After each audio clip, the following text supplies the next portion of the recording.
hospital was done with me, and new patients were being admitted. I felt a little put out by the whole affair. I thought of yelling, "I'm still nuts, you know, I see dead dogs walking," but reconsidered. A cold wind caught me by surprise as I walked from the hospital into the parking lot. It was October and very chilly. Just a month before, I had been terrified to walk through these doors.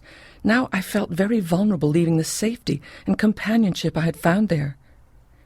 I decided to spend the night in a hotel before driving the 3 hours to Virginia Beach the following day. My only task for the evening was to fill my prescription at a local drugstore. As I sat there, I thought, what if somebody recognizes me and asks what I'm doing? What if they ask an innocent question like, "Oh, did you get strep throat too?" What will I say? The truth was, I was still ashamed that I needed pills to live a normal life. I had resisted the psychiatrist's therapeutic diagnosis in the hospital at first. "I don't want some happy pill," I said. He was gentle with my ignorance and took time to explain that rather than this being a happy pill, it was medication to help my brain function normally.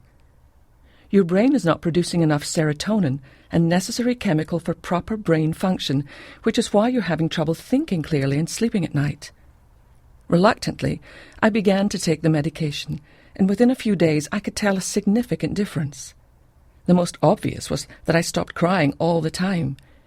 I began to feel the faintest touch of hope again. Perhaps somehow God would walk me through this labyrinth of despair after all.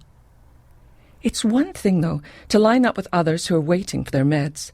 It's quite another when you are abruptly thrust back into the regular population. I was acutely aware of the stigma attached to any kind of mental illness, and I didn't have the words, the strength, or the heart to explain to someone else why I needed this little blue pill. "I don't like this, Lord. This is not what I thought my life would look like," I prayed in my car. And in my heart, I heard him answer, "I know, Sheila. Just follow me." August the 4th, 2008. The Waiting Room. The waiting room seemed carefully designed to send a message to young or old. You are okay.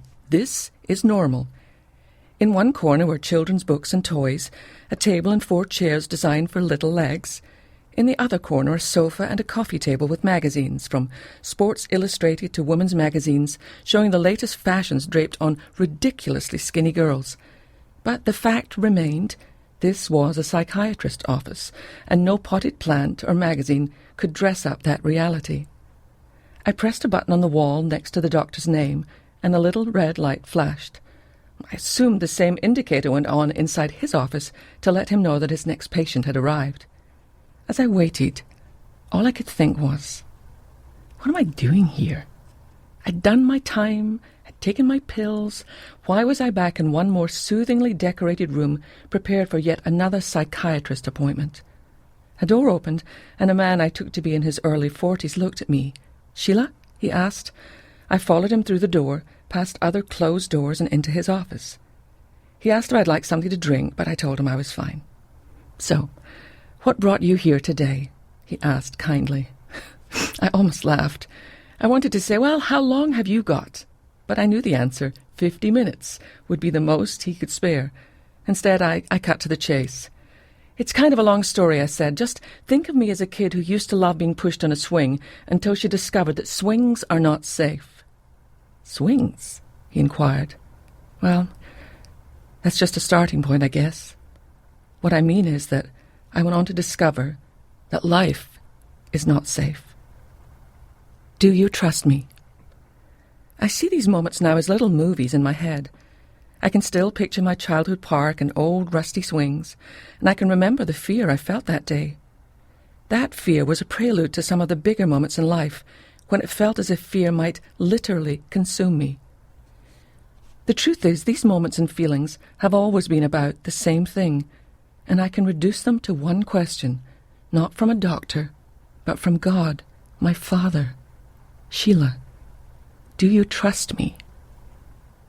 I've answered yes many times, only to discover that the question is so much bigger than I ever imagined. So this is a book about trust, how hard it is to trust, how we learn to trust, how we live with